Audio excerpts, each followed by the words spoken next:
প্রাণের অধিক বেশি যার দাম রহমাতাল লিল আলামিন। জানো কি তোমরা তাহার নাম রহমাতাল লিল আলামিন।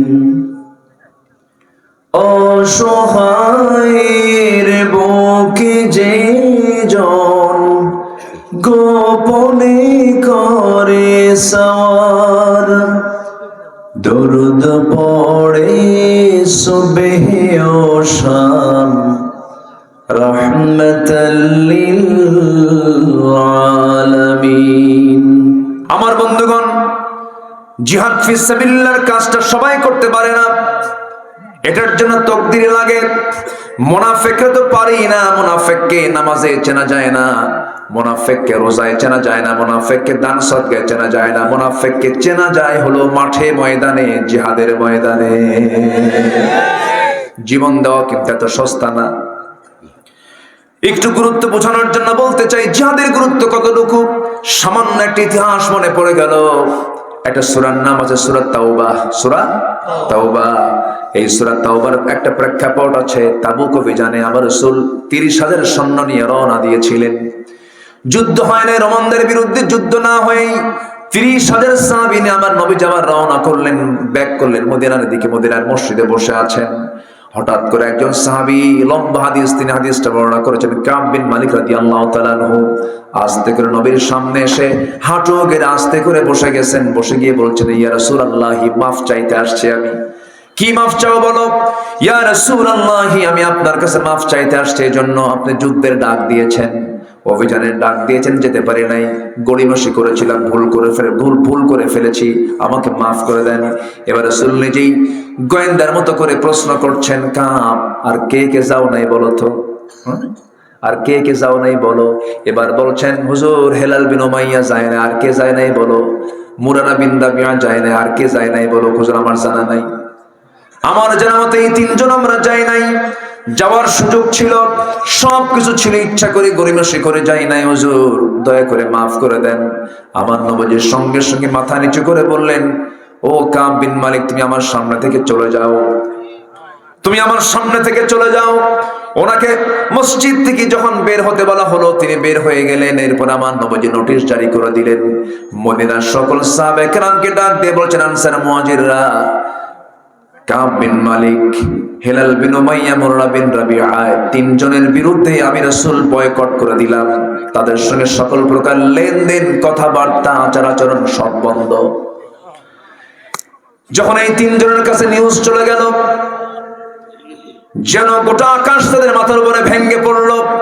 কাব বিন মালিক রাদিয়াল্লাহু তাআলা আনহু, তার কানে যখন সংবাদ চলে গেছে, তিনি দরজায় চলে গেছেন, বাড়ির দরজায় গিয়ে বলছেন, স্ত্রী দরজা খোলো। স্ত্রী দরজার কাছে এসে বলছেন, স্বামী আমার, দরজা কেন খুলবো না, অবশ্যই খুলবো, আপনার বাড়ি, আপনার ঘর, আপনার দরজা, আমি আপনার দরজা খুলে দিচ্ছি আপনাকে ঢোকার জন্য, কিন্তু পিছনের দরজা দিয়ে আমি বের হয়ে যাচ্ছি, কারণ যে ব্যক্তিকে নবী বয়কট করেছেন, আমিও তাকে নিজেও বয়কট করে ফেললাম। আল্লাহু আকবার বলেন। সব হবে আল্লাহ কেন্দ্রিক, নবী কেন্দ্রিক, ঠিক আছে না? তাহলে আমার আল্লাহ আমাকে ভালোবাসবে। হেলাল বিন উমাইয়ার কানে চলে গেছে নিউজ, সোজা তিনি চলে আসেন মসজিদে নববীতে, দড়ির একটা হাতের মধ্যে নিয়ে মসজিদ নববীর সামনে এসে একটা খুঁটির সাথে দড়ি বেঁধে, অপর প্রান্তে দড়ি দিয়া তার 2টা হাত বেঁধে ফেলে দিয়া এবার বলছে, হেলাল রে, তোর মতো পোড়া কপাল দুনিয়াতে আর কেউ নাই, যার বিরুদ্ধে নবীজি বয়কটের ডাক দিয়েছেন। হেলাল বিন উমাইয়া সবাইকে লক্ষ্য করে সালাম দেন, কেউ তো সালামের জবাব নেয় না, মাথাটা মুখটা ঘুরায় নিয়ে তারা চলে যায়। হেলাল বিন উমাইয়া এই চিত্রায়িত দেখতে পাচ্ছেন, বারবার চোখের পানি তিনি ফেলতে ফেলতে বেকার হয়ে গেছেন। শেষ পর্যন্ত হেলাল বিন উমাইয়া ওই যে দড়ি দিয়ে হাতটা বেঁধেছিলেন, এখানে ঘা পর্যন্ত হয়ে গিয়েছিল। দীর্ঘদিন এরকম করে চলতে লাগলো। মুরারা বিন রাবিয়ার একই অবস্থা, পাহাড়ি গুহার মধ্যে সিজদায় পড়ে পড়ে চোখের পানি ফেলতে ফেলতে বেকার হয়ে গেছেন। দীর্ঘদিন যখন চলে গেল, 40টা দিন যখন পার হয়ে গেল, হঠাৎ করে আমার নবীর কাছে নিউজ চলে এলো। আমার নবী কি জিবরিল আমিন বলছেন, وعلى الثلاثة الذين خلفوا হে রাসূল, যারা ওই তিনজন যারা পিছনে ছিল, যারা যুদ্ধে যেতে পারে নাই, আপনি তাদেরকে না মাফ করলো, তাদের তওবার ওজনটা তো ভারী হয়ে গিয়েছে। মহান রব্বুল আলামিন তাদের তওবাকে কবুল করে তাদেরকে মাফ করে দিয়েছে। যেরকম সুবহানাল্লাহ। এই প্রেক্ষাপট কেন টানলাম বলুন তো? এই তিন সাহাবীর নামাজের কোনো অভাব ছিল? জিকিরের কোনো অভাব ছিল? সবকিছুই তারা করেছেন, শুধুমাত্র একটু গড়িমসি করেছেন। রাসূল ইচ্ছা করলে বলতে পারতেন, যেহেতু যুদ্ধ হয় নাই, 30,000 সৈন্যের মাঝে 3 জন যাও নাই, যাও, এটা কোনো ব্যাপার না। কিন্তু আমার নবীজি শক্ত করে ধরার মূল কারণ হলো, জিহাদের ময়দানে কোনো শিথিলতা প্রদর্শন করা যাবে না। ঠিক কিনা? আল্লাহ তাদেরকে ভালোবাসেন। নাম্বার 4 হলো যারা তাওয়াক্কুলকারী, আল্লাহর প্রতি যাদের পূর্ণাঙ্গ তাওয়াক্কুল থাকবে। রাসূল বলেছেন, আমার আল্লাহ বলেন, যদি কোনো বান্দার মধ্যে পূর্ণ তাওয়াক্কুল থাকতো, আল্লাহ পাক প্রত্যেক বান্দাকে পাখির মতো রিজিক দিতেন। কিসের মতো রিজিক দিতেন? পাখির মতো রিজিক দিয়ে দিতেন। তাওয়াক্কুল সবচাইতে বড় একটা গুণ। এই গুণটা যার মধ্যে থাকবে, সে কখনো অশান্তিতে ভুগবে না। আল্লাহ রাব্বুল আলামিন বলেন, فبما رحمة من الله لنت لهم ولو كنت فظا غليظ القلب لانفضوا من حولك فاعف عنهم واستغفر لهم وشاورهم في الأمر فإذا عزمت فتوكل على الله إن الله يحب المتوكلين। জোরে বলুন আল্লাহু আকবার। ভরসা করবেন আল্লাহর উপরে। ছেলের সন্তান হলো না, মন খারাপ করার দরকার নাই। মেয়ের সন্তান হলো না, মন খারাপ করার দরকার নাই। সন্তান হলো না, তাও মন খারাপ করার দরকার নাই, কারণ ফয়সালা কার? আসতে বলবেন না, ফয়সালা কার? আল্লাহ পাকের। আমার বন্ধুগণ, আম্মাদের আয়েশা সিদ্দিকের মতো মা, এত সম্মানিত, এত ভাগ্যবতী একজন মা, তার পেটে কোনো সন্তান ছিল না, তিনি সন্তানের মা হতে পারেন না। এতে কি তার সম্মান কমে গেছে নাকি? আমার বন্ধুগণ, এরকম করে বহু আল্লাহর পছন্দের বান্দাও ছিলেন যাদের সন্তান ছিল না। আবার আল্লাহ রাব্বুল আলামিন কাউকে দেন, কাউকে দেন না, আবার কাউকে দিয়ে আবার নিয়ে নেন। আমার নবীর মতো মানুষকে আল্লাহ রাব্বুল আলামিন 4টা ছেলে সন্তান দিয়েছিলেন। এরপর 4টা সন্তান আল্লাহ পাক উঠায়া নিয়েছেন। নবীজি কখনো অভিযোগ দিয়েছেন নাকি? মন খারাপ করেছেন নাকি? সন্তান হওয়া না হওয়া, ছেলে হওয়া না হওয়া, এগুলোর বিষয়ে কোনো কথা না বলে ভরসা করব, চিল্লা বলুন কার উপরে? কার উপরে? মহিলা কয়, আল্লাহ তোমার চোখ কি আসলেই কানা নাকি? তুমি আমার ঘরে 4 মেয়ে দিয়া, রহিমউদ্দিনের বাড়িতে তুমি 4টা ছেলে দিলা, ওই বাড়ির 2টা ছেলে আমার বাড়িতে ঢুকায় দিয়া, আমার বাড়ির 2টা ওই বাড়িতে ঢুকায় দিলেই তো হিসাব অঙ্ক মিলে যায়। এখন অঙ্ক করতেছ, এরকম অঙ্ক করা কিছু মহিলা আছে না? নাই আছে না। আল্লাহ অঙ্ক ভালো বোঝেন, কার কি দিতে হবে, কি করতে হবে, ফয়সালা কার? আল্লাহ তাআলা। তাওয়াক্কুল করব কার উপরে? আল্লাহর উপরে। নাম্বার 5 হলো ইহসানকারী যারা হবে, যারা ইহসান করবে, আল্লাহ পাক তাদেরকে ভালোবাসেন। আমার বন্ধুগণ, ইহসান করবেন না, আল্লাহ আপনার প্রতি ইহসান করবেন না। আপনি প্রতারণা করবেন, আল্লাহ পাক আপনাকে প্রতারিত করে দিবেন, আল্লাহ পাক আপনাকে ঠকায় দিবেন। প্রতারণা করলে পরে আপনি ঠকে যাবেন। ও আল্লাহ, তুমি আমাকে শহীদি মৃত্যু দান করো এবং আমার নবীর শহরে মদিনাতে মৃত্যু দিয়ে দিও। তিনি এই দোয়াটা সারা জীবন করেছেন, কিন্তু দোয়াটা ছিল আপাত দৃষ্টিতে উল্টা দোয়া ছিল। মদিনায় যুদ্ধ হওয়ার কোনো সম্ভাবনা ছিল না, আবার মদিনায় তিনি ইন্তেকাল করতে চেয়েছেন, কিন্তু আল্লাহ রাব্বুল আলামিনের মাঝেও তার নিয়তকে কবুল করে নিয়েছেন। কোন একটা ফজরে নামাজে তিনি দাঁড়িয়েছেন, 2 রাকাত নামাজ পড়বেন। প্রথম রাকাত নিরাপদেই পড়েছেন, দ্বিতীয় রাকাতে নামাজ পড়তেন না। নামাজের মধ্যে হঠাৎ করে আবু লুলু মাজুসি নামে একজন আততায়ী, একজন জালিম পিছন দিক থেকে এসে তার পেটের ডান পাশে মেরে দিল। বিষাক্ত ছুরি যখন ঢুকায়া দিয়েছে, সেই সময় তিনি অতটুকু অসুস্থ হয়ে পড়লেন না। সেই চাকু বের করে আবার উপর জবরি সামনের দিক থেকে তল পেটে যখন মোচড়ায় যখন ছুরিটা মেরে দিয়েছে, সেই সময় আর তিনি দাঁড়াতে পারলেন না। দ্বিতীয় রাকাতে পেটের নিচ থেকে একটু অংশ ভুঁড়ি বের হয়ে গেল, সেন্সলেস হয়ে পড়ে গেলেন। কয়েক ঘন্টা সেন্স নাই। ইতিহাস বলে সেন্স যখন ফিরল, তার সেন্স ফেরার সঙ্গে সঙ্গে তিনি মুচকি হাসি মেরে বলছেন, আল্লাহ তাআলা বুঝি আমার হৃদয়ের আকুতি কবুল করে নিয়েছে।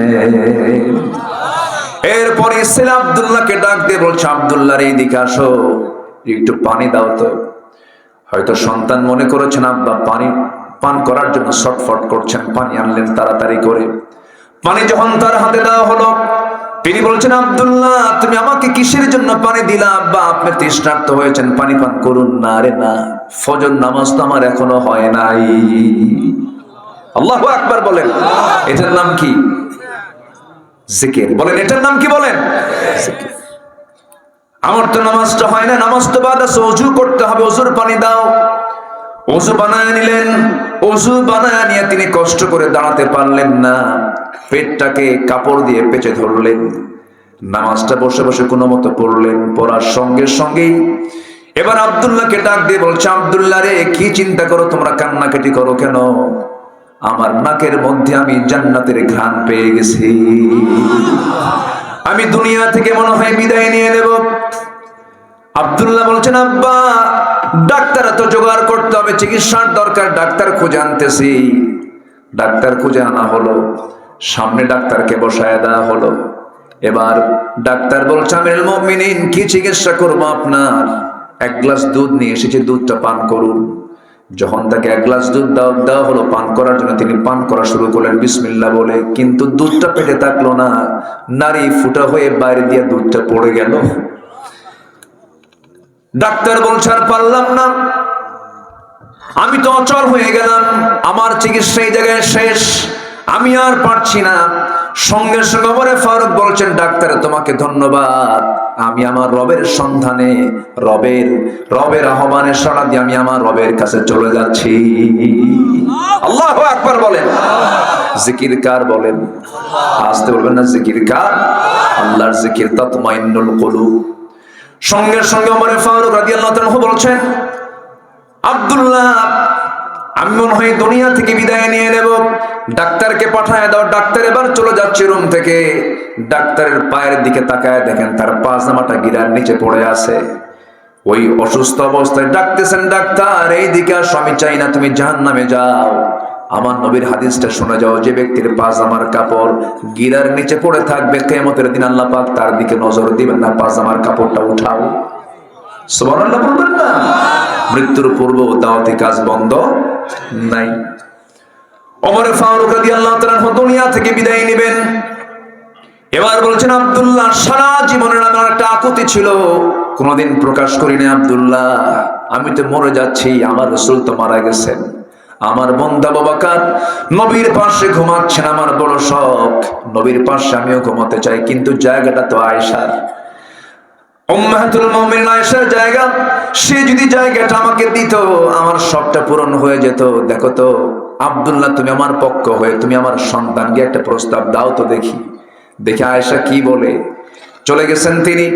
চলে গিয়ে বাবার প্রস্তাব যখন আম্মাজান আয়েশা সিদ্দিকার কাছে করলেন, সঙ্গে সঙ্গে ভিতর থেকে কান্না জড়িত কণ্ঠে জবাব এলো, অর্ধজাহানের শাসনকর্তা ওমরের মতো মানুষ আমার কাছে ছোট্ট একটা আবদার করবে, আমি কেমন করে ফেরত দেই?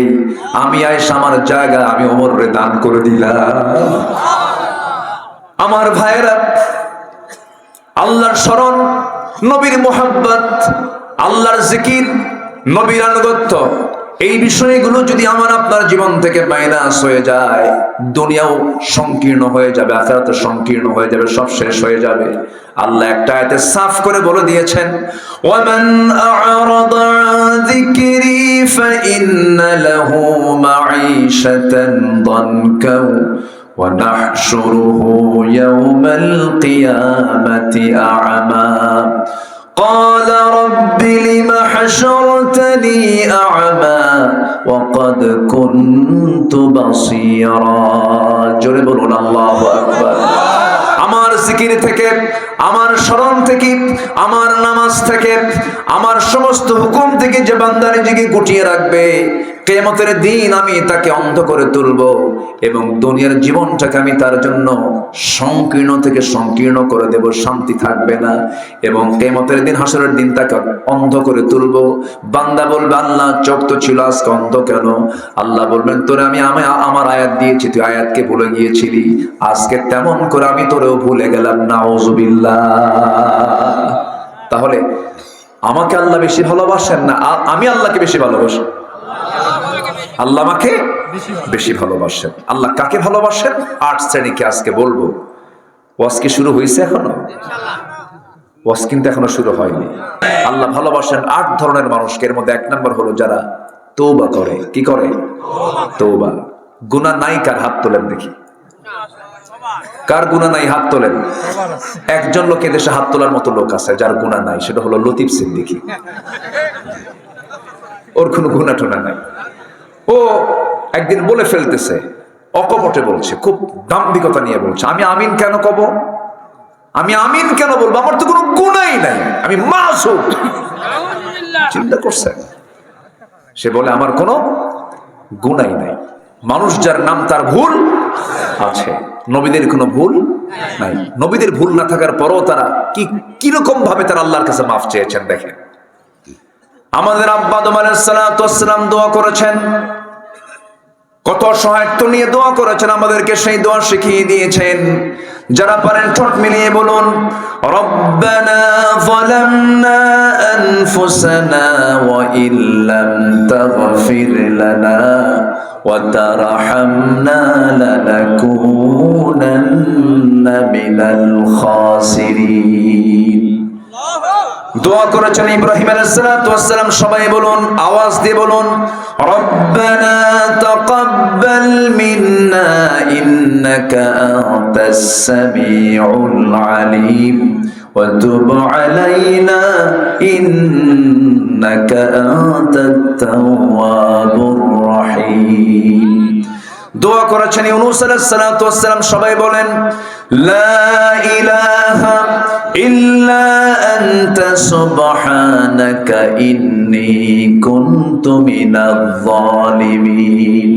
দোয়া করেছেন আমার নবী। সবাই বলেন, রব্বানা আতিনা ফিদ দুনিয়া হাসানাতাও ওয়া ফিল আখিরাতি হাসানাতাও ওয়া কিনা আযাবান নার। জোরে বলুন আল্লাহু আকবার। সব নবী গুনাহ মাফের জন্য দোয়া চেয়েছেন, তওবা করেছেন, ইস্তিগফার করেছেন। যে বান্দার মুখে তওবা বেশি, সেই বান্দার প্রতি আল্লাহর মহব্বতটা বেশি। তুবু ইলাল্লাহ ফাইন্নী আতুবু ফিল ইয়াউমি মিআত মাররাহ। তোমরা আল্লাহর কাছে তওবা করো। আমি রাসূল সারা দিনে 100 বারেরও বেশি বার আমি রাসূল নিজে তওবা করি। আমার নবী তওবা করেন। আমাকে আপনাকে মাফ চাইতেই হবে। আমার দায়িত্ব মাফ চাওয়া, আমার আল্লাহর দায়িত্ব মাফ, গুনাহ ক্ষমা করে দেওয়া। আমার দায়িত্ব মাফ চাওয়া। মাফ চাইবো আমরা কার কাছে? আল্লাহর কাছে। তওবা করব কার কাছে? আল্লাহর কাছে। আল্লাহ রাব্বুল আলামিন হুকুম করেছেন তওবার ব্যাপারে। আল্লাহ বলেন, ইল্লা মান তাবা ওয়া আমানা ওয়া আমিলা সালিহান। আল্লাহ তাআলা আরেক জায়গায় হুকুম করছেন, আত-তাইবুনাল আবিদুনাল হামিদুনাস সাইহুনার রাকিউন الساجدون الآمرون بالمعروف والناهون عن المنكر والحافظون لحدود الله وبشر المؤمنين। জোরে বলুন আল্লাহু আকবার। আল্লাহ বলছেন তওবা করো, আগে তওবা করে ফিরে আসো। ইল্লা মান তাবা আত-তাইবুন, আগে তওবা করো, তওবা করে আমার কাছে ফিরে আসো, আমি তোমাকে maaf করব। তোমার গুনাহ যত বড়, আমার রহমত তার চাইতে অনেক বেশি বড়। আমার কাছে মাফের মতো মাফ চাইবে, আমি তোমাকে সব গুনাহগুলো maaf করে দেব। শর্ত হলো তওবা করে ফিরে আসতে হবে। তওবা মানে হলো যে ভুলটা করেছি আমি, আর জীবনে আল্লাহ এই ভুলটা আমি কখনো করতে যাব না, এই সিদ্ধান্ত নেওয়াকে তওবা বলা হয়। আমাকে আপনাকে সিদ্ধান্ত অবশ্যই নেওয়া দরকার আছে না নাই বলেন? আছে। তওবা করব, আল্লাহ বাম দল করেছে আর বাম দল করব না। আল্লাহ হুক্কা মার্কা পার্টির দল করছে আর ওই দল করব না। আল্লাহ সুদ খেয়েছে আর জীবনে সুদ খাবো না। জেনা করেছে আর জীবনে জেনা করতে যাব না। আকাম কুকাম করেছে আর আকাম কুকাম করতে যাব না। চুরি করেছে আর জীবনে চুরি করব না। এমন সিদ্ধান্ত নিয়ে বান্দা যদি ফিরে আসে, আল্লাহ রাব্বুল আলামিন বলছেন, বান্দারে চুরি করে ধরা পড়েছিস, থানায় তোর নামে একবার কালো তালিকে চলে যাওয়ার পর পরবর্তীতে যতই ভালো হস না কেন, হাজির সাহেব তুই হস না কেন, সারা জীবন থানায় তোর নামটা কালো তালিকায় থেকে যায়। কিন্তু বান্দা তুই যদি তওবা করে যদি আমার পথে ফিরে আসিস, চোরের কাতারে নাম থাকে না, ডাকাতের খাতায় নাম থাকে না, আমি তোকে জান্নাতের খাতায় তোর নামটা তুলে নেই। জোরে বল সুবহানাল্লাহ, আর জোরে বলি সুবহানাল্লাহ। আমরা তওবা করব কার কাছে? আসতে বলবেন না, কার কাছে? এক জায়গায় না, সব জায়গায়? সব জায়গায়। নাম্বার 2, আল্লাহ রাব্বুল আলামিন ভালোবাসেন কাকে? ইন্নাল্লাহা ইউহিব্বুত তাওয়াবিনা ওয়া ইউহিব্বুল মুতাতাহহিরিন। নাম্বার 2 হলো যারা পবিত্রতা অর্জনকারী, তাদেরকে ভালোবাসেন। পবিত্রতা অর্জনকারী 2 প্রকার। একটা হলো নাপাকি থেকে নিজের দেহকে মুক্ত রাখা, আবার শিরকিয়াতের নাপাকি থেকে নিজেকে মুক্ত রাখা। ইন্নামাল মুশরিকুনা নাজাসুন, মুশরিকরা নাপাক। মক্কার একটা এলাকা আছে হুদুদে মক্কা, ওই মক্কার এরিয়ার ভিতরে, হারামের এরিয়ার মধ্যে ডোনাল্ড ট্রাম্পও ঢুকতে পারবে না, নরেন্দ্র মোদীও ঢুকতে পারবে না। পৃথিবীর যত পরাশক্তি, যত ক্ষমতাধর ব্যক্তি হোক না কেন, ওই মক্কার এরিয়ার মধ্যে ঢুকতে পারবে না। কারণ আল্লাহ এক কথায় বলে দিয়েছেন, ইন্নামাল মুশরিকুনা নাজাসুন, মুশরিকরা নাপাক, সে জায়গায় ঢুকতে পারবে না। এটা এক প্রকার নাপাকি। শিরকিয়াত এক প্রকার নাপাকি। আবার আল্লাহ রাব্বুল আলামিন যে দেহ থেকে, দেহ সমস্ত নাপাকি থেকে দেহকে মুক্ত রাখা, সবচেয়ে বেশি শাস্তি আল্লাহ পাক কিছু বান্দাকে দিবেন যারা পেশাব থেকে নিজেকে পরেজ না রাখতে পারে। অনেকে পেশাব করে পানি নেয় না, আছে না নাই? কুত্তার মতো দাঁড়ায় পেশাব করে, আছে না? এরকম আছে, আছে না নাই? ওটা হলো সেমি কুত্তা, আছে কি না? এগুলো করা যাবে না। দাঁড়ায় পেশাব করবেন, কিডনি খাম হবে আপনার। কিডনি কি হয়ে যাবে? খাম হয়ে যাবে। বসবেন, কিডনি ভালো থাকবে। ইসলাম যা বলে এটাই করলাম, আলহামদুলিল্লাহ বলেন। দাঁড়ায় নয়, বসে বলেন। দাঁড়ায় নয়, কি? বসে। পরিষ্কার করতে হবে, বাউলকে সম্পূর্ণ পরিচ্ছন্ন রাখতে হবে, নাপাকি অবস্থায় থাকা যাবে না। অজুর উপরে থাকার চেষ্টা করবো। মালাকুল মউত আমাকে বলে আসবে, আমি অমুক দিন আসতেছি, নাকি এরকম বলে আসবে? আসবে না। যেহেতু আসার কোনো গ্যারান্টি নাই, অতএব আমার প্রস্তুত থাকতে আমার কোনো অবহেলা করা যাবে না। আমার বন্ধুগণ, সাইয়েদনা বেলাল রাদিয়াল্লাহু আনহু দুনিয়াতে আছেন। আমার নবীজিকে আল্লাহ তাআলা মেরাজে নিয়ে জান্নাত দেখালেন। সেই জান্নাতের মধ্যে বেলালের কণ্ঠ তিনি শুনতে পেলেন। দুনিয়াতে এসে বলছেন, বেলাল, জান্নাতে তোমার আওয়াজ শুনলাম কেন? কি হয়েছে তোমার, বলো তো, কি এমন আমল করো? সাইয়েদনা বেলাল কাঁদতে কাঁদতে বলছেন, হুজুর, আমার ব্যক্তিগত একটা আমল হলো, আমি যখনই মনে করি আমার ওযু নাই, ওযু বানায় সঙ্গে সঙ্গে 2 রাকাত নামাজ পড়ি, সবসময় ওযুর উপরে থাকি। আমার রাসূল বলছেন, বেলাল, এই জন্যই বুঝি তোমার আওয়াজ আল্লাহ পাক আমাকে জান্নাতে শোনায়া দিয়েছে। আমরা ওযুর উপরে থাকবো, জোরে বলি ইনশাআল্লাহ। নামাজ না পড়ি, ওযু যেন ঠিক থাকে, নাকি এরকম কিছু? মানে মাথায় টুপি থাক, লুঙ্গি না হয় না থাক। আগে কোনটা দরকার? আগে টুপি না আগে লুঙ্গি? বলেন, আগে লুঙ্গি দরকার না টুপি দরকার? আগে লুঙ্গি দরকার। একটা প্রশ্ন করব আপনাকে, বলুন তো, আমার দেশের ম্যাক্সিমাম মসজিদ গুলোতে কোন ওয়াক্তে সবচাইতে কম মুসল্লি পাওয়া যায় বলেন?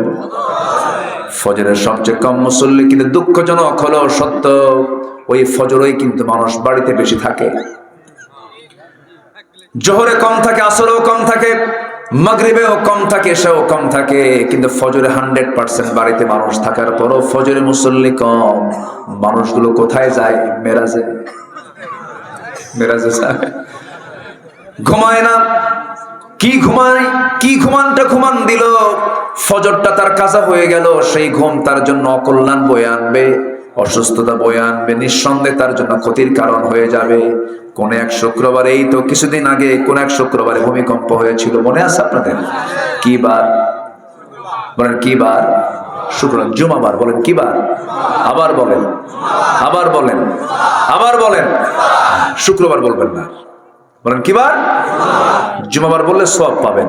শুক্র কয় সওয়াবটা পাওয়া যায়। জুমা একটা সূরার নাম আছে, সূরাতুল জুমআ। আর জুমা মানে হচ্ছে একত্রিত হওয়া, জুমার দিন, ইয়াউমুল জুমআ। তো জুমাবারে কিয়ামত হবে, জুমাবার পৃথিবী ধ্বংস হবে। তো জুমাবারে জুমার নামাজের একটু আগ দিয়ে ভূমিকম্প হয়েছিল কয়েক সেকেন্ড। জিওএইচএস, বারিধারা, গুলশান, ধানমন্ডি, এই বিশাল ধনকুবের ধনীরা যে এলাকায় থাকে, একটা ফ্ল্যাটে একটা মানুষও নাই। খালি ধাক্কা একখান মারছে আল্লাহ, এক ধাক্কায় সব ভিআইপি জুতা খুইলা রাস্তায়, সব হয়ে গেছে ভিআইপি ফকির। ভিআইপি কি? ফকির। রাস্তায় দাঁড়ায় আছে। কিসের ভয়ে? আল্লাহর ভয়ে নাকি? আল্লাহর ভয়ে? মরার ভয়। আচ্ছা বলেন তো, জান্নাতকে আল্লাহ পাক দিবেন মরার আগে না মরার পরে? আমাদের চূড়ান্ত প্রাপ্তি কি বলেন তো? আমাদের চূড়ান্ত চাওয়াটা কি বলেন আল্লাহর কাছে? বলেন কি? জান্নাত। সে জান্নাত পাবো আমরা মরার আগে না মরার পরে? বান্দা মরতে চায় না, বান্দা মরতে চায় না, মারছে দৌড়। সে কি দৌড়? গায়ে কোনো কাপড় চুপড়ও নাই, ওই গেঞ্জি আর লুঙ্গি ছিল, ওই লুঙ্গি নিয়ে মারছে তো। এই দৌড়টা মারা লাগতো না যদি ফজরের দৌড় মারতো আল্লাহর ভয়ে। আসতে কোন কেন? ফজরের দৌড়ে এই দৌড় মারা লাগতো না।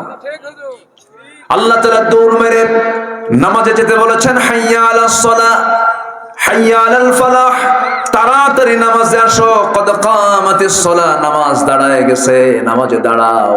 মুয়াজ্জিন ডাকে, কোন যুবকের কানে সাড়া পায় না। কিছু বুড়া চাচা 5-6 জন ফজরে যায়, কিছু বুড়া চাচা 5-6 জন ফজরে যায়। যখন প্রশ্ন করা হয়, চাচা এই ঠান্ডার মধ্যে আপনি কেন আসছেন মসজিদ? আপনি তো না আসলেও তো, আপনি মাঝুর মানুষ। বাবা, বুড়ি বেঁচে নাই, বুড়ি থাকলে আমিও আসতাম না। বুড়ি থাকলে এগুলো করা যাবে না। নামাজকে আমরা কন্টিনিউ করব, আমরা জিকিরকে কখনো বাদ দেওয়া যাবে না। নামাজ আমরা 5 ওয়াক্ত পড়বো। সবাইকে রাজি আছেন নাকি? সবাইকে রাজি আছেন? 5 ওয়াক্ত নামাজ পড়বেন কারা কারা? একটা হাত তুলে দেখান দেখি। জোরে বলি, ইয়া আল্লাহ, আমাদেরকে ফজর, যোহর, আসর, মাগরিব, ইশা 5 ওয়াক্ত সালাত আদায় করার তৌফিক তুমি আল্লাহ দিয়া দাও। জোরে বলি আমিন, আরো জোরে আমিন। হাত নামান। বউ যদি নামাজ না পড়ে কি করবেন? কর। যদি না পড়ে তাহলে কি করবেন? বলার পরেও কাম হয় না। গরিবের আহার দিতেন, নিজে হয়ে রোজাদার, নিয়মর ভালোবাসার খাম, রহমতাল লিল আলামিন। জানো কি তোমরা তাহার নাম, রহমতাল লিল আলামিন। প্রাণের অধিক বেশি যার দাম, রহমতাল লিল আলামিন। আল্লাহুম্মা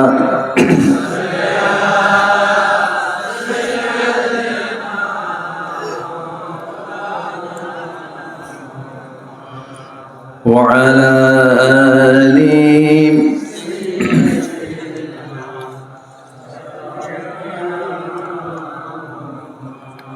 সবাই বলুন, বালাগাল উলা বিকামালিহি, কাশাফাত তুজা বিজামালিহি, হাসনাত জামিউ খিসালিহি, সাল্লু। सूरत यूसुफ बिदारी حكمة لقمان ما قاری قرآن باری یہ دل سادمان ما بلغ العلا كشف التجا بجماله حسنت جميع خصاله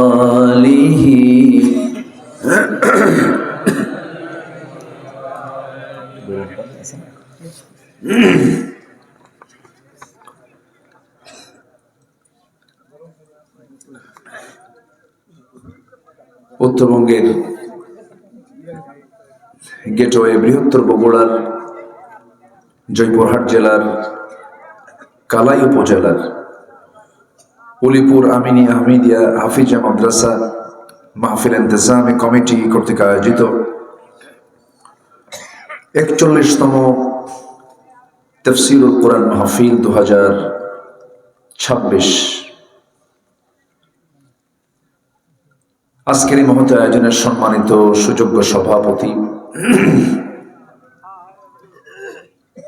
নন্দিত আলেমে দ্বীন ইসলামী আন্দোলনের বলিষ্ঠ কণ্ঠস্বর, দক্ষিণ এশিয়ার বৃহত্তম ইসলামী সংগঠন বাংলাদেশ জামাত ইসলামীর জয়পুরহাট শহর শাখার সম্মানিত আমির, হানাইল নোমানিয়া কামিল মাদ্রাসার সম্মানিত মুফতি মাওলানা সৈয়দুর রহমান হাফিজাহুল্লাহ, সম্মানিত সহ সভাপতি মোহাম্মদ জাকারিয়া হোসেন, প্রধান অতিথি জনাব এস.এ. জাহিদ সরকার, বরেণ্য অতিথিবৃন্দ, হযরত উলামায়ে কেরাম, ফদলায়ে ইজম, বিশেষ করে আমার পূর্বে কথা বলেছেন নন্দিত আলেমে দ্বীন, আমার অত্যন্ত কাছের, আমার স্নেহধন্য, আমার আদরের, আমার খুবই প্রিয় এবং আমার নতুন মেহমান জনাব হাফিজ মাওলানা মিসবাহুল আজম মিসবাহ হাফিজাহুল্লাহ কথা বলেছেন অত্র গ্রামের কৃতি সন্তান নন্দিত আলেমে দ্বীন জনাব মাওলানা মিজানুর রহমান হাফিজাহুল্লাহ। উপস্থিত আজকের মাহফিলের প্রধান আকর্ষণ, যাদেরকে নিয়ে আজকের এই সাজানো গোছানো বর্ণাঢ্য আয়োজন, তাওহীদের পতাকাবাহী, কালেমার ঝান্ডাবাহী, দ্বীন ইসলামের নরসাদুল বীর মুজাহিদ, প্রাণ প্রিয় সম্মানিত দ্বীনী ভাইরা, আড়ালে বসে আছেন শ্রদ্ধেয়া সম্মানিতা মা বোনেরা। আলোচনার সূচনায় আনুষ্ঠানিকতার মধ্য দিয়ে আমার পক্ষ থেকে আবারও দিল খোলা সালাম, আসসালামু আলাইকুম ওয়া রাহমাতুল্লাহি ওয়া বারাকাতুহু। সবাই কেমন আছেন? আমাকে প্রশ্ন করলেন, আল্লাহ তাআলা আমাকে তো আপনার সাথেই বসে রেখেছেন, বলছি আলহামদুলিল্লাহ।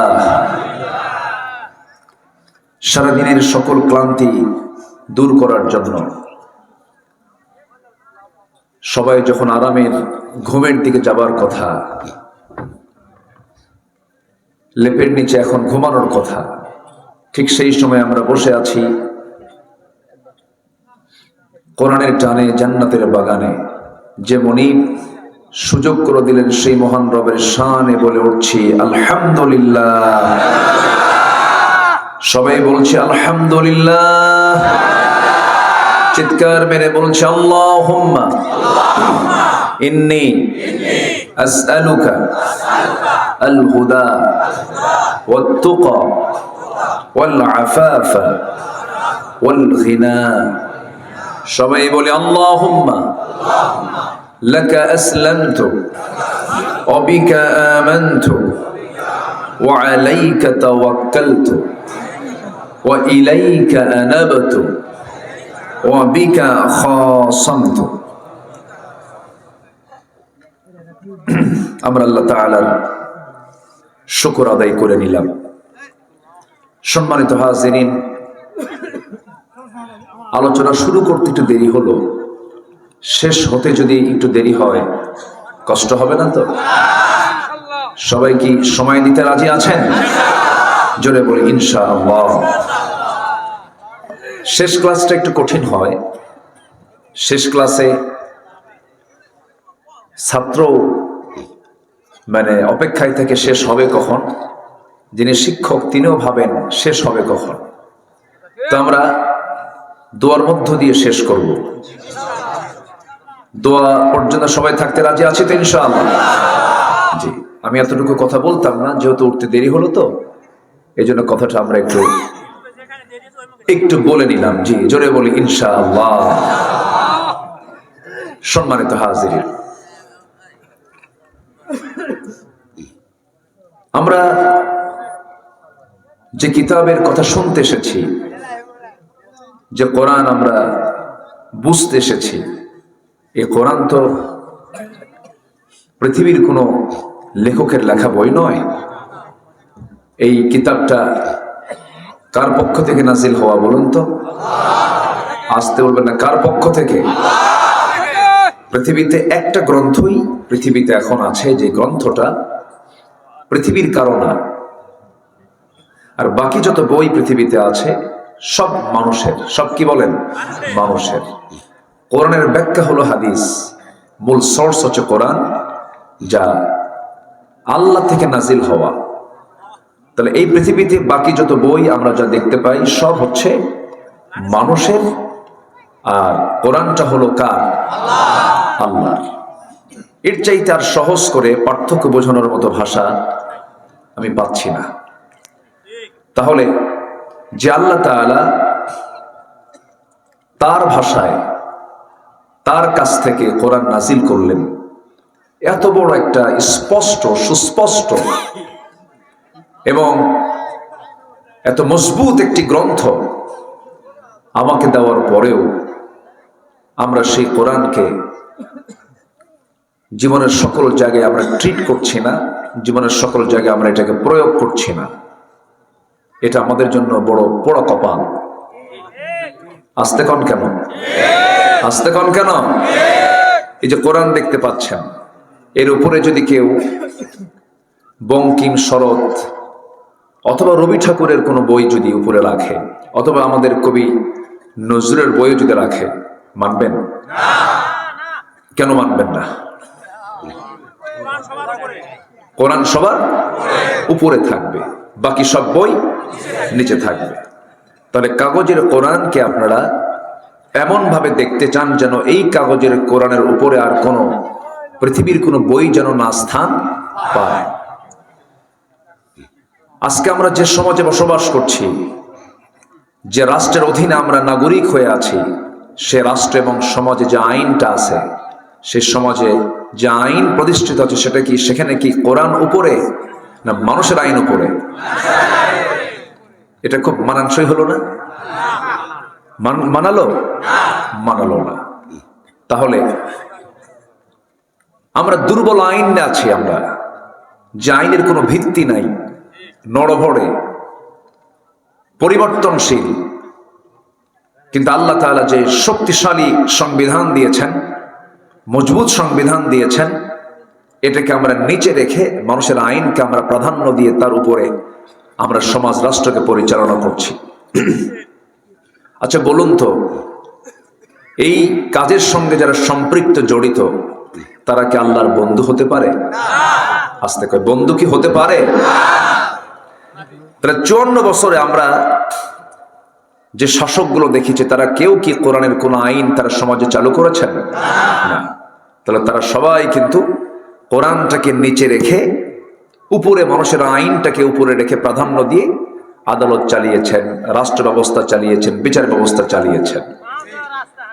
তাহলে আমার বন্ধুগণ, এই সমাজ এবং রাষ্ট্রের পরিবর্তনের জন্য যারা এ পর্যন্ত এই নীতিতে বিশ্বাসী ছিল, আমরা কি চাবো যে সেই নীতিতে আবার ফিরে যাই আমরা? আমরা কি চাবো? আমরা আকলমন্দ ইশারা বাসাত, সচেতন ব্যক্তির জন্য ইঙ্গিত ইশারাটাই যথেষ্ট। আমরা একটু বুঝে নেই, যেহেতু তাফসীর মাহফিল, তো শালীনতা বজায় রেখে, সৌন্দর্য বজায় রেখে, উচ্ছৃঙ্খলপূর্ণ কোনো কথা শব্দ চয়ন না করে আমি ঠান্ডা মাথায় কিছু কথা বলতে চাচ্ছি। দল মত নির্বিশেষে আমি কোরআনকে সামনে রেখে কিছু কথা বলতে চাই। আমাকে সময় দেওয়া যাচ্ছে তো নাকি ইনশাআল্লাহ? আমার বন্ধুগণ, পৃথিবীতে আমরা যা দেখছি, দয়া, মায়া, মোহাব্বত, ভালোবাসা, এগুলো ঠুনকো, যে কোনো মুহূর্তে হেরে যাবে, ফুরে যাবে। কিন্তু যার মায়া, মমতা, মোহাব্বত কখনো ফুরাবে না, তিনি কে? আসতে বলবেন না, তিনি কে? আল্লাহ তাআলা। এটাই দীর্ঘস্থায়ী থেকে যাবে, এটা ছাড়া আর কোনো মায়া মোহাব্বত থাকবে না।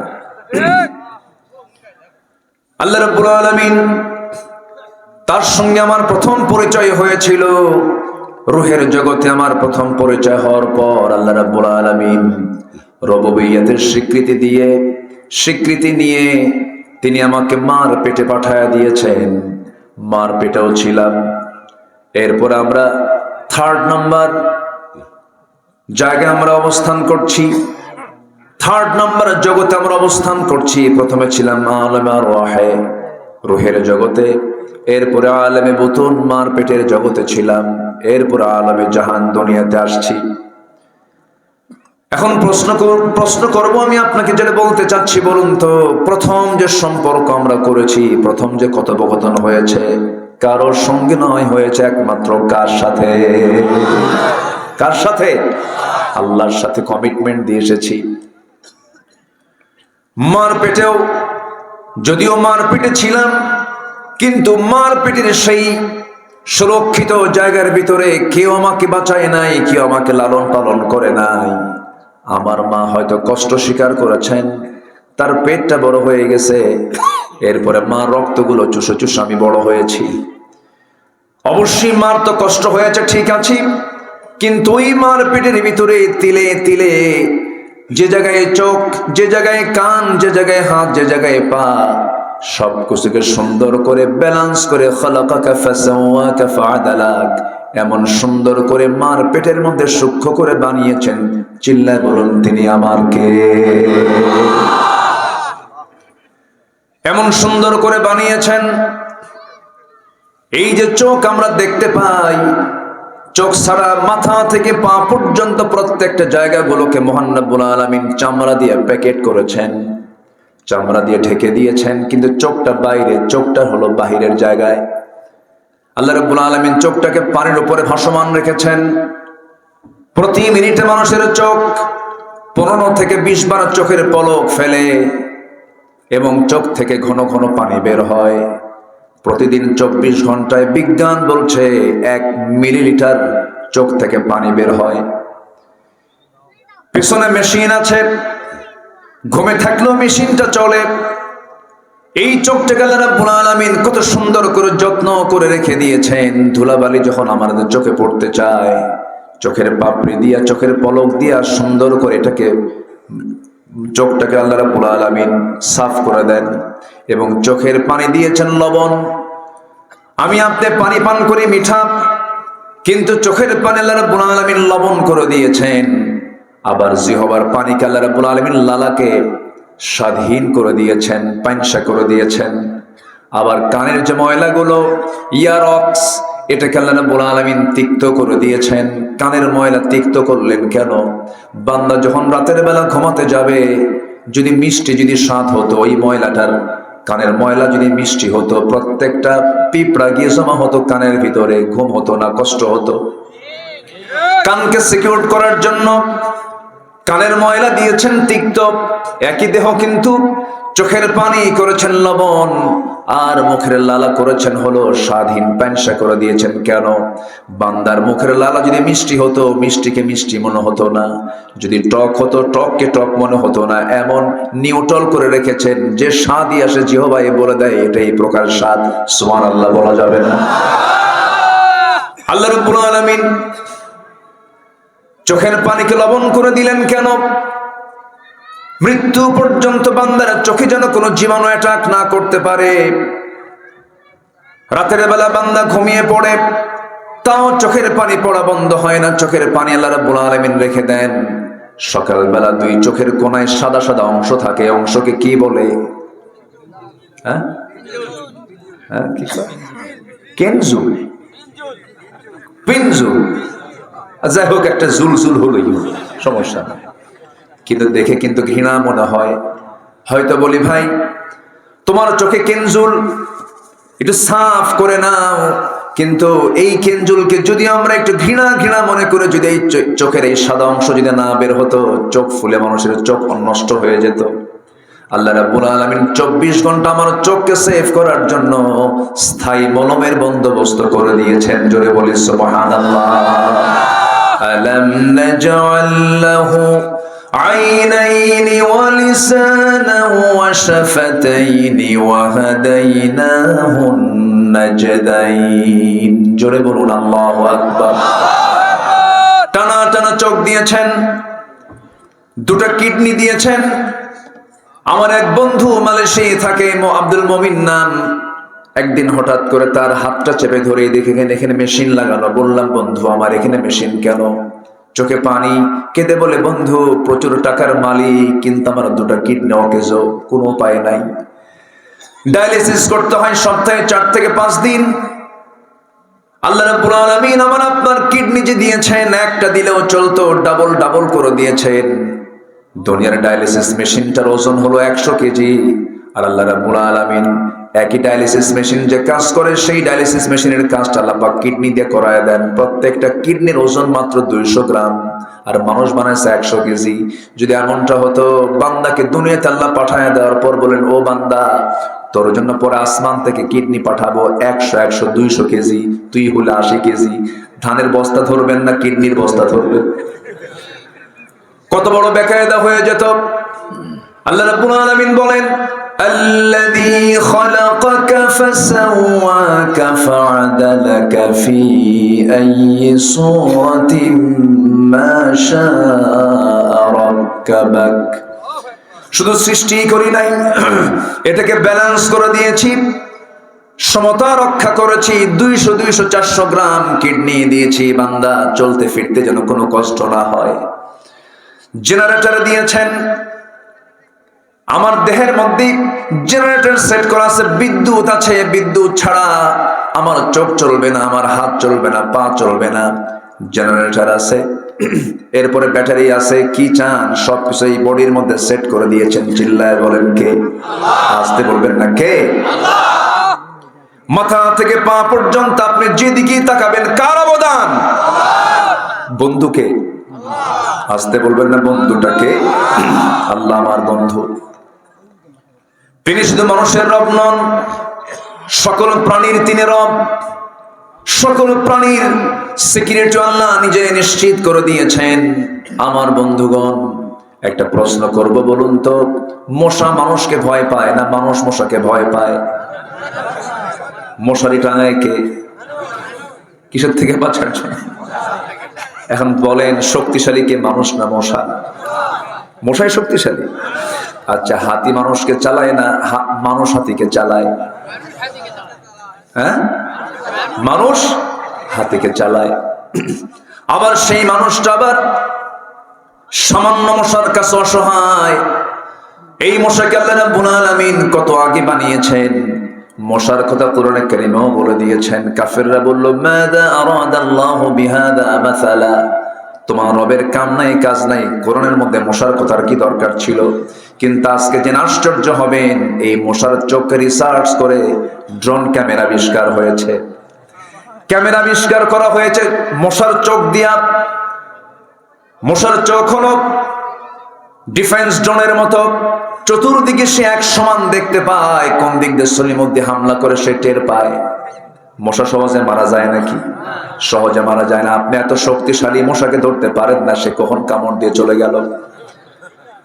আপনি এত বড় শক্তিশালী, চতুর্দিকে লাইট দিয়ে দেখলেন, ঘরের মধ্যে কোথাও কোনো মশা নাই। শীতকাল, অগ্রাণ পৌষ মাস চলে, কোথাও কোনো মশা নাই, কিন্তু আপনারা শুধু লাইটটা বন্ধ করে বিছানায় মাথা রেখেছেন, বালিশে মাথা রেখেছেন, হঠাৎ করে 10 মিনিট যেতে না জেনেছিল আপনার কানের কাছে নাকের কাছে এসে সারেগামা পাদানিশা, ঠিক কিনা বলে?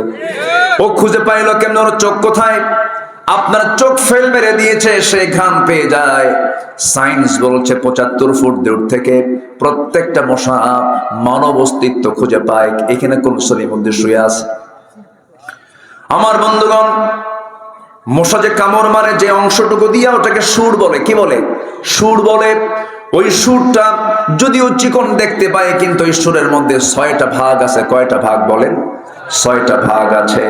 প্রথম 2টা ভাগ দিয়ে সে কি করে, যখন সে রক্তটা নিয়ে নেবে প্রথমে বসি সে করে কি, প্রথম অংশ দিয়া চামড়াটাকে ফেলে ফেলে, চামড়া ফেলে ফেলার পরে পরের 2টা অংশ দিয়া করে কি, ব্লাড ভেসেল খুঁজতে থাকে। ভেসেল খুঁজে খুঁজে পায় না, কোন জায়গা থেকে রক্ত খুঁজবে, ব্লাড ভেসেল খুঁজে খুঁজে বের করে। 4টা পার্ট চলে গেল, 5ম পার্ট দিয়ে সে আস্তে করে সে তার একটা অংশ ঢুকায় দিয়ে চতুর্দিকে কেমিক্যাল ছড়ায় দেয়, কেমিক্যাল নিঃসরণ করে, অ্যানেস্থেসিয়া করে। ডাক্তার যারা আছেন চতুর্দিকে অবশ করে ফেলে। 6ঠতম অংশটুকু দিয়ে আস্তে আস্তে ঢুকায় দেয়। আবার চতুর্দিকে খেয়াল করে সে আমাকে দেখলো কিনা, বারবার তাকায়, আস্তে করে ঢুকায় দেয়। সুন্দর করে ঢুকায় দিয়া আস্তে আস্তে পরিমিত করে মশা তার রক্ত বের করে আস্তে করে বের হয়ে আসে, শরীরের মধ্যে টের পায় না। 10 মিনিট যাওয়ার পর যখন কেমিক্যালের অ্যানেস্থেসিয়ার মেয়াদ যখন পার হয়ে যায়, সঙ্গে সঙ্গে ফুলে ওঠে, কি ব্যাপার, এই তো মশা কামড় মারছে আমারে।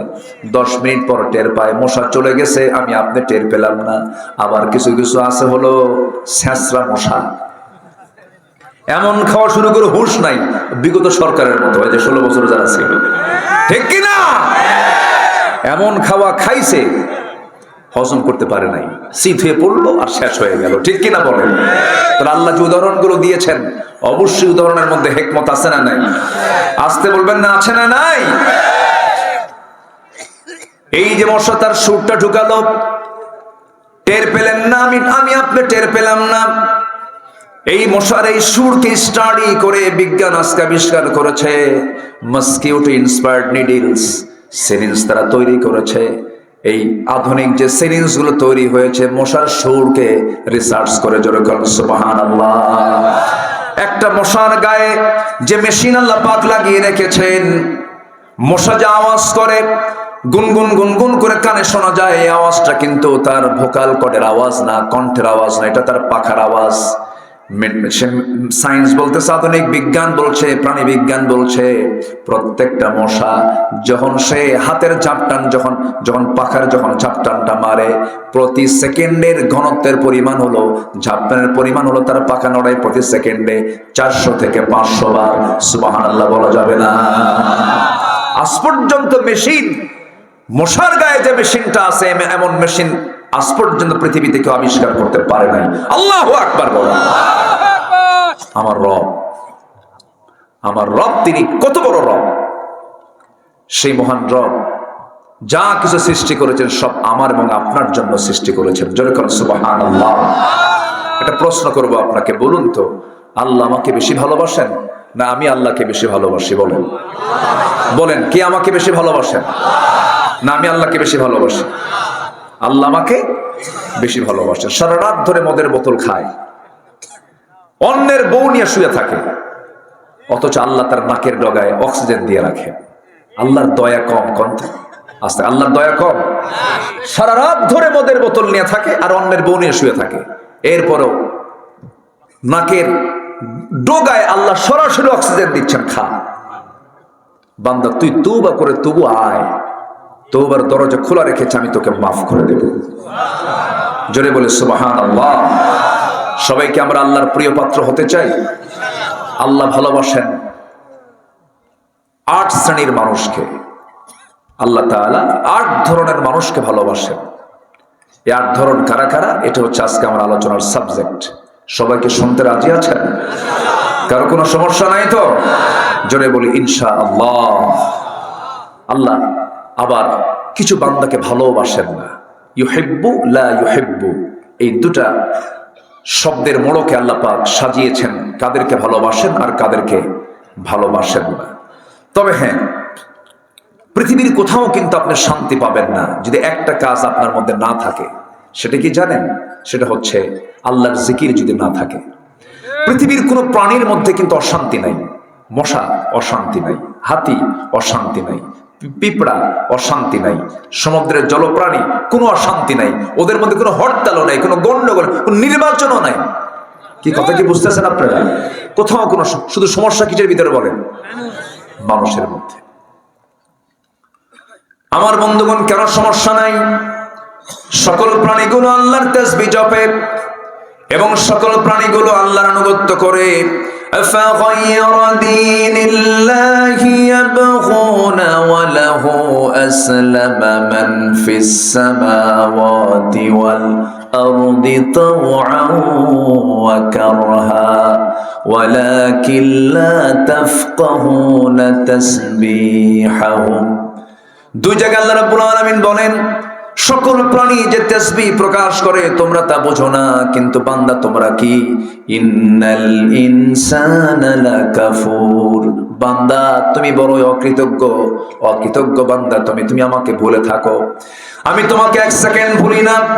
এক সেকেন্ড ভুললে তোমার দম চলে যাবে, নিঃশ্বাস বন্ধ হয়ে যাবে। তোমাকে আমি এক সেকেন্ডের জন্য ভুলি না, কিন্তু বান্দা তুমি আমাকে শুধু এক সেকেন্ড নয়, এক ঘন্টা নয়, একদিন নয়, দুদিন নয়, 7 দিন চলে যায়, তুমি আমাকে ভুলে থাকো, তুমি নামাজটা পড়ো না। আছে না নাই? আচ্ছা আমার বন্ধুগণ, আমি আপনি কেন শান্তি নাই? কারণ সমাজের মধ্যে শান্তি না থাকলে কারোই শান্তি থাকে না। কেউ মূলত শান্তিতে নাই। এর মূল কারণ হলো ইসলামের পরিবেশটা আমরা সমাজে চালু করতে পারি নাই। এবং ব্যক্তিগতভাবে যদি কেউ প্রশান্তি পেতে চায়, প্রশান্তি হলো কার জিকিরে? বলেন, আসতে বলবেন না, কার জিকিরে? আল্লাহর জিকিরে। আল্লাহ রাব্বুল আলামিন সুন্দর করে বলছেন, আলা বিযিকরিল্লাহি তাতমাইন্নুল কুলুব, সূরা রাদ আয়াত নাম্বার 28। আল্লাহ বলছেন, সাবধান, আলা, deep attention grabber, deep attention grabber, সাবধান, এই যে সাবধান, আলা, ডিপ অ্যাটেনশন গ্র্যাবার, সাবধান। হৃদয়ের প্রশান্তি যদি পেতে চাও, আল্লাহর জিকির ছাড়া হৃদয়ের প্রশান্তি কোথাও খুঁজে পাবা না। আল্লাহু আকবার। আল্লাহর জিকিরকে এক সেকেন্ডের জন্য ভোলা যাবে না। আল্লাহর জিকিরকে কখনো বাদ দেওয়া যাবে না, মাইনাস করা যাবে না। আধুনিক দুনিয়ায় মানুষ, আজকের মানুষটা কেমন? মানুষের টাকা আছে কিন্তু শান্তি নাই, বন্ধু আছে আত্মার সঙ্গ নাই, বিনোদন আছে প্রশান্তি নাই।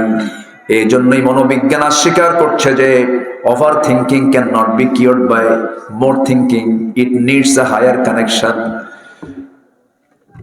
মানুষের ভিতরে যে অশান্তি কাজ করছে, এই অশান্তি দূর করার জন্য সবচাইতে বড় প্রয়োজন হলো হায়ার কানেকশন দরকার, একটা উচ্চ সম্পর্ক দরকার। সেই সম্পর্কের নাম হলো বান্দার সঙ্গে আল্লাহর সম্পর্ক। জোরে বলেন সুবহানাল্লাহ। জিকির, কার জিকির? আসতে বলবেন না, কার জিকির? আল্লাহর জিকির করব আমরা। আমার বন্ধুগণ, আল্লাহর জিকিরটাকে শুধুমাত্র সুবহানাল্লাহ নয়, আলহামদুলিল্লাহ নয়, আল্লাহু আকবার শুধু নয়, বাজারে যাব, ওজন যখন দেব জিকির করব কার? ব্যবসা যখন করব ওজন দেব জিকির করব কার? আবার আমি যখন চাকরি করতে বসবো জিকির করব কার? সব সময় সমস্ত কাজে আল্লাহ রাব্বুল আলামিন তার স্মরণকে তিনি বাধ্যতামূলক করে দিয়েছেন। আমাকে তুমি বাদ দিয়ে চলো না, বিপদে পড়ে যাবা। একজন টেনশন গ্র্যাবার, সাবধান। হৃদয়ের প্রশান্তি যদি পেতে চাও, আল্লাহর জিকির ছাড়া হৃদয়ের প্রশান্তি কোথাও খুঁজে পাবা না। আল্লাহু আকবার। আল্লাহর জিকিরকে এক সেকেন্ডের জন্য ভোলা যাবে না। আল্লাহর জিকিরকে কখনো বাদ দেওয়া যাবে না, মাইনাস করা যাবে না। আধুনিক দুনিয়ায় মানুষ, আজকের মানুষটা কেমন? মানুষের টাকা আছে কিন্তু শান্তি নাই, বন্ধু আছে আত্মার সঙ্গ নাই, বিনোদন আছে প্রশান্তি নাই। এই জন্যই মনোবিজ্ঞান স্বীকার করছে যে over thinking can not be cured by more thinking, it needs a higher connection. মানুষের ভিতরে যে অশান্তি কাজ করছে, এই অশান্তি দূর করার জন্য সবচাইতে বড় প্রয়োজন হলো হায়ার কানেকশন দরকার, একটা উচ্চ সম্পর্ক দরকার। সেই সম্পর্কের নাম হলো বান্দার সঙ্গে আল্লাহর সম্পর্ক। জোরে বলেন সুবহানাল্লাহ। জিকির, কার জিকির? আসতে বলবেন না, কার জিকির? আল্লাহর জিকির করব আমরা। আমার বন্ধুগণ, আল্লাহর জিকিরটাকে শুধুমাত্র সুবহানাল্লাহ নয়, আলহামদুলিল্লাহ নয়, আল্লাহু আকবার শুধু নয়, বাজারে যাব, ওজন যখন দেব জিকির করব কার? ব্যবসা যখন করব ওজন দেব জিকির করব কার? আবার আমি যখন চাকরি করতে বসবো জিকির করব কার? সব সময় সমস্ত কাজে আল্লাহ রাব্বুল আলামিন তার স্মরণকে তিনি বাধ্যতামূলক করে দিয়েছেন। আমাকে তুমি বাদ দিয়ে চলো না, বিপদে পড়ে যাবা। একজন